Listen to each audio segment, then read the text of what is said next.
Bonsoir à tous et à toutes, très heureuse de vous retrouver à ce nouveau numéro du journal dont à la une, le président de la République, Félix Antoine Tshisekedi, au chevet de victimes de la marche de l'opposition, il a rendu visite à ce dernier pour les réconforter.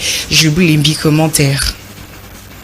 Le non-respect de l'itinéraire préalablement établi des communs accords entre les organisateurs de la marche du 20 mai dernier et l'autorité urbaine a provoqué quelques échauffourées entre les forces de l'ordre et les participants. Parmi les victimes figurent une vingtaine de policiers et un mineur dont la brutalité dans l'opération de maîtrise a été unanimement condamnée. C'est pour apporter un réconfort moral à toutes ces victimes que le président de la République, Félix Antoine Tshisekedi Tshilombo, a fait la ronde ce lundi des centres hospitaliers et a reçu ses malades. Le chef de l'État a visité en premier le jeune Roger Massasoudi Junior, interné dans un centre hospitalier du quartier des Bonhommes à la suite de son interpellation musclée. Trouvé en première ligne parmi les délinquants qui avaient lancé l'intifada mortelle contre les policiers, le jeune mineur avait été exfiltré manu militari. Les bourreaux ont été arrêtés tandis que le jeune homme, hors du danger,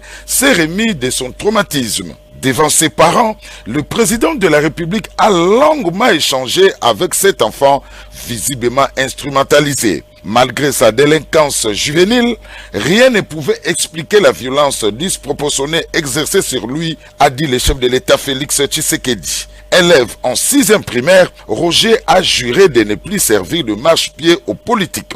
La clinique La Lacandaire de Limete a reçu 18 policiers blessés par des jets de pierre au niveau de l'avenue Kianza, réputé repère des jeunes délinquants Koulouna. 8 blessés légers sont sortis d'hôpital ce matin, tandis que 11 portent encore des symptômes de traumatisme intracrânien. Malgré leur état relativement stable, ils attendent des examens approfondis. Au président de la République, ces policiers ont raconté les récits des attaques à la machette et autres gourdins de la part des gangs coalisés. Réconfortés par la visite du président de la République, ces policiers ont réaffirmé servir sous les drapeaux malgré les attaques subies. Le président Félix Tshisekedi a bouclé sa tournée par l'hôpital HJ de Limete qui a reçu au service d'urgence la journaliste Jeon Djoko. La rédactrice de la web télévision Congo Lisanga était prise en étau par des gangs qui voulaient lui ravir son matériel de travail. Après avoir résisté, elle s'en est sortie avec un coup de machette à la tempe. Sa vie est hors du danger et elle poursuit des soins appropriés. Partout où le chef de l'État est passé, la prise en charge est assurée par l'État congolais. Et partout, aucun mort n'a été signalé ni constaté, contrairement aux rumeurs répandues par certains politiques en quête de sa... Dans un autre registre, le président Moïse et les conseils de droits de l'homme discutent de la mise en œuvre de la justice transitionnelle en RDC. Le détail dans ce reportage de Jules Limbi. Christophe Mbosso Kodiampouanga, speaker de la Chambre basse du Parlement, accompagné de tous les membres du bureau de cette Chambre parlementaire, a reçu en audience ce lundi 22 mai 2023 en son cabinet de travail au Palais du Peuple une équipe d'experts internationaux du Conseil des droits de l'homme en République démocratique du Congo. Conduite par la présidente, Madame Marie-Thérèse Keïta Bokoum, la délégation onusienne a échangé avec le président de la Chambre basse du Parlement sur la justice transitionnelle. Au sorti de cette entrevue, Marie-Thérèse Keïta s'est exprimée en ces termes. Le président nous a reçus très aimablement et consacré le temps et nous avons profité de cette occasion pour féliciter le président de l'Assemblée nationale, son bureau et tous les parlementaires pour l'action continue et le soutien qu'ils apportent à la mise en œuvre de la justice transitionnelle en République démocratique du Congo, qui est notre mandat. Notre mandat est effectivement d'accompagner le processus ici, et ce mandat nous le tenons du Conseil des droits de l'homme, et nous avons un mandat de 1 an, et nous avons l'intention, au cours de ce mandat, de renforcer justement, d'aider au renforcement des capacités du pays et d'aider aussi à la mise en œuvre non seulement de la justice au niveau provincial, comme cela a été décidé pour le Kasaï, mais aussi aider à la mettre en place au niveau national et pourquoi pas au niveau régional pour adresser justement les impacts du conflit liées à la région. De son côté, le président de l'Assemblée nationale a fait état du chantier qu'elle a en œuvre dans ces domaines et de la vision que la représentation nationale, celle d'accompagner le chef de l'État Félix Tshisekedi et la présidence de la République qui a mis en place un fonds de réparation pour les victimes et d'accompagner toutes les mesures qui permettront de mettre en œuvre la justice transitionnelle dans les pays. En éducation, le ministre de l'EPST, Tony Mwaba, a lancé à Mbanzangungu l'atelier d'intégration de la composante santé sexuelle et des reproductivités dans le programme de branches spécifiques. Jules Limbi pour le reportage. Dans le Congo central où il séjourne depuis samedi 20 mai pour plusieurs activités, le patron de l'EPST a accordé une attention particulière à cette activité financée par l'UNFPA dans le but de renforcer l'inclusivité du système éducatif, notamment en matière d'éducation sexuelle. Prenant la parole en premier, le prophète de la province éducationnelle du Congo central 2, Jean Tshisekedi, a souhaité la bienvenue au ministre de l'EPST tout en remerciant ces derniers pour son implication dans la formation transversale des élèves congolais. En son tour, Madame la secrétaire générale à l'EPST a, dans son intervention, rappelé les objectifs de cet atelier qui sont, entre autres, l'intégration de la composante santé sexuelle et reproductrice et finaliser le programme des branches spécifiques de l'enseignement spécial, produire un lexique national de langue des signes sur la santé sexuelle et reproductive et bien d'autres. Dans son mot d'ouverture, le ministre de l'EPST a remercié en particulier l'UNFPA par le truchement de son représentant adjoint en RDC, Kenneth Aouzou, pour les efforts physiques, matériels et financiers consentis pour l'organisation de cet atelier. Les contributions attendues de chacun de vous permettront, j'en suis convaincu, de nous rapprocher davantage de l'atteinte des objectifs. Ne laissez personne de côté en matière de santé sexuelle et de reproduction. Offrez donc à notre jeunesse des outils d'enseignement qui permettront que la gratuité de l'enseignement primaire profite aussi à nos enfants vivant avec handicap. Ces apprenants vivant avec handicap présentent des besoins spécifiques qui font appel aux méthodes d'enseignement différenciées et à des outils adaptés pour accéder à une formation adéquate. Rappelons que toute une direction du secrétariat général de l'enseignement primaire, secondaire et technique s'occupe des questions spécifiques des élèves vivant avec handicap. Cette direction, avec l'appui des structures spécialisées, a élaboré le programme de branches spécifiques de l'enseignement spécial qui en est en cours de finalisation. Toujours à Mbanzangungu, le ministre Tony Mwaba a remis de kits d'hygiène en période de menstrues aux élèves à Velela. Suivez ce reportage. Organisée par l'UNFPA, partenaire technique et financier de l'EPST, cette activité était l'occasion pour les organisateurs de sensibiliser les élèves sur l'hygiène en période menstruée, mais aussi évaluer les travaux abattus par l'équipe chargée de cette campagne. Après les mots de bienvenue du prophète du Congo central 2, Jean Tshisekedi, le représentant adjoint de l'UNFPA en RDC, Kenneth Aouzou, a, lors de sa prise de parole, procédé à une évaluation avec un jeu de questions et réponses aux filles concernant les thèmes de l'activité. Un test jugé concluant au regard des réponses données par les élèves. Cette évaluation a été précédée par une scénette présentée par les élèves de Mwenze à Velela qui a mis en exergue les conséquences des préjugés de certains parents et l'inculture des jeunes filles sur le menstru dans leur parcours scolaire. Juste après la déclaration du représentant adjoint de l'UNFPA en RDC, même le secrétaire général à l'EPST a, en sa double qualité de responsable administratif et maire, rappelé les objectifs poursuivis par cette campagne qui vise notamment l'éducation de la santé sexuelle et reproductive aux filles afin de lutter contre les maladies sexuellement transmissibles ainsi que les grossesses indésirables en milieu scolaire, souvent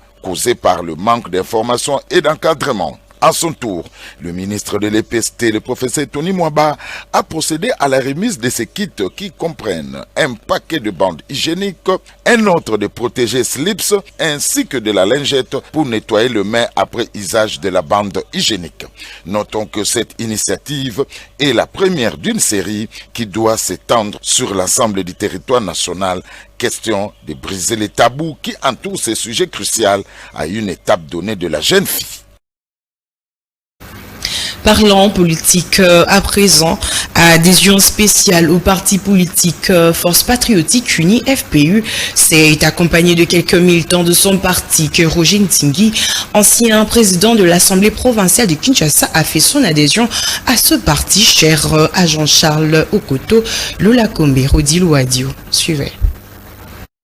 C'est au siège de ce parti situé sur l'avenue des Huileries dans la commune d'Ilingwala que s'est déroulée la cérémonie d'adhésion de l'ancien président de l'Assemblée provinciale de Kinshasa, Roger Ntingui, au parti politique Force Patriotique Unie, parti cher à Jean-Charles Okoto, Lola Kombe.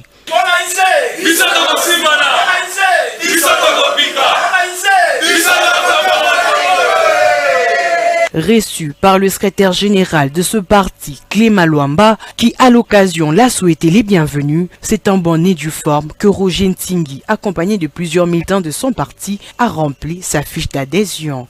Jusque-là, nous sommes très flattés de votre présence parmi nous. Nous tous, nous allons évoluer dans l'unité, dans la transparence pour conquérir le pouvoir. Merci beaucoup. Résolument tourné vers l'avenir et dans les perspectives d'apporter leur indéfectible soutien au chef de l'État, tel si justifie son adhésion au FPU, a déclaré Roger Ntingui. Dans une plateforme, vous devez avoir maintenant un nombre requis. J'avais jugé bon de signer avec le parti FPU et avec la plateforme AADD, qui est dirigée par l'honorable Charles Okoto. Alors, dorénavant, nous allons cheminer ensemble, même avant les élections, pendant les élections, après les élections. Donc, c'était pour rassurer aussi ma base, et plus précisément, le militant de UC, raison pour laquelle j'ai opté pour cette plateforme. Et puis en société, un ouf de soulagement pour les habitants du quartier Kinda 2 dans la commune de Matete, où un centre de santé baptisé Emmanuel Parmino a été inauguré sous la bénédiction de l'abbé Pierre. Cet établissement sanitaire loge alors plusieurs spécialités médicales. Suivaient.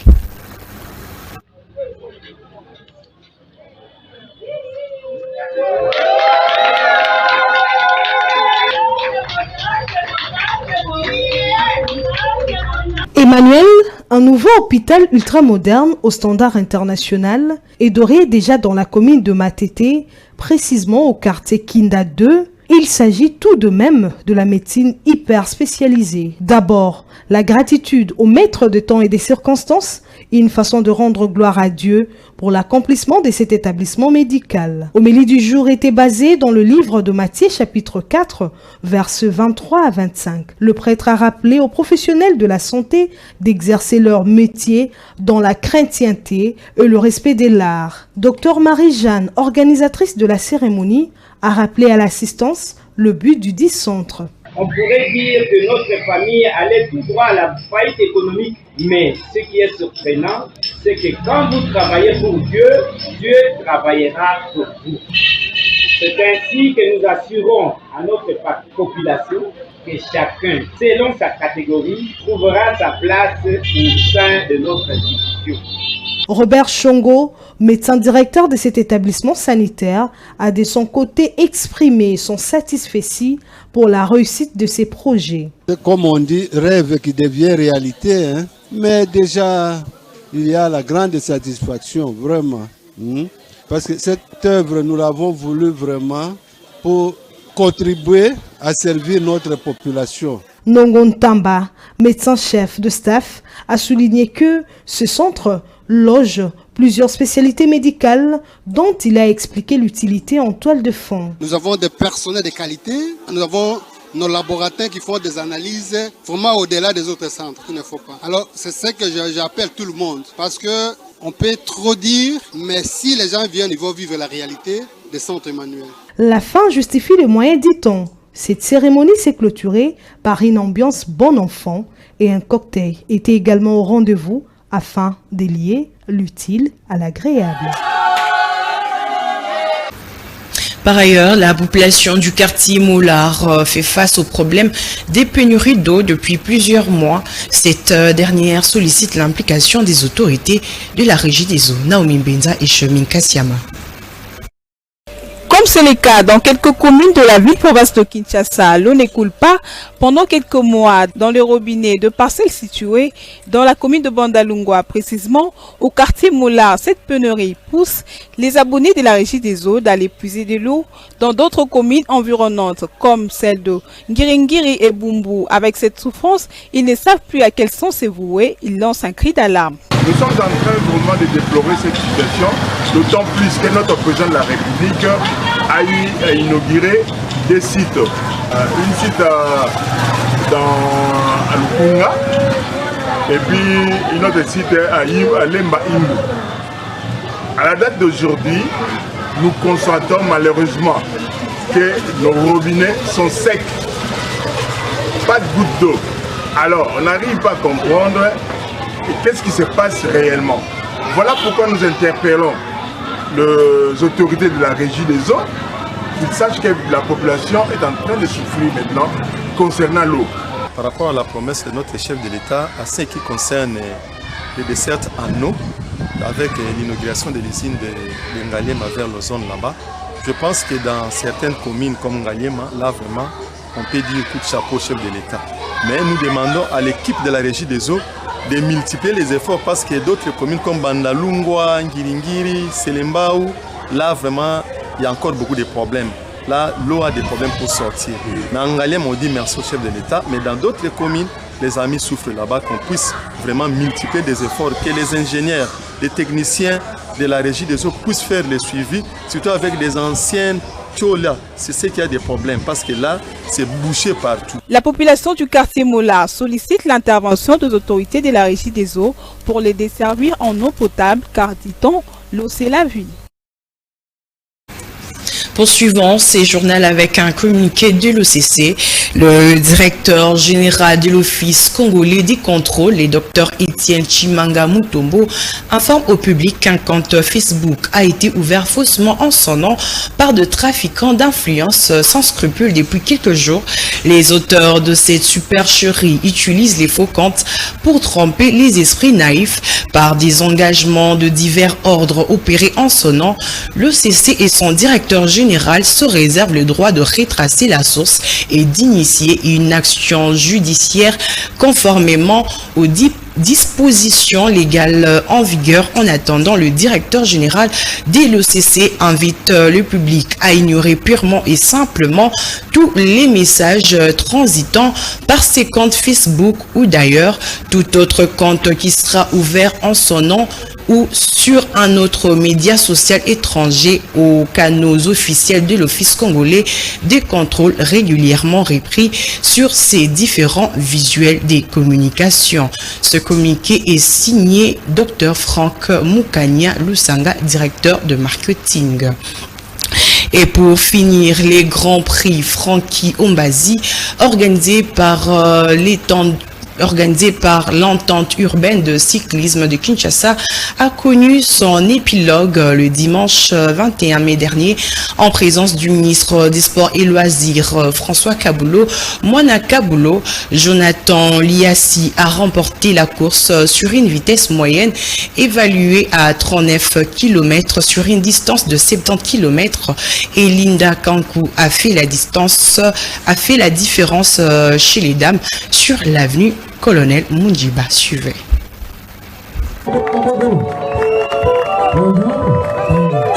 Déjà vainqueur des autres éditions, Jonathan Lianza a mis un point d'honneur en remportant ce dimanche 21 mai le Grand Prix Frankie Ombazi, organisé par l'entente urbaine des cyclismes de Kinshasa-Lukunga sous le patronage du ministre des Sports et Loisirs. Témoin oculaire de l'événement, François-Claude Kaboulo Moana Kaboulo a assisté à la victoire de Jonathan Lianza qui a réglé les sprints peloton sur l'avenue Colonel Mundiba avec une vitesse moyenne évaluée à 39 km/h. Sur une distance de 70 km, Lianza n'a pas été inquiété.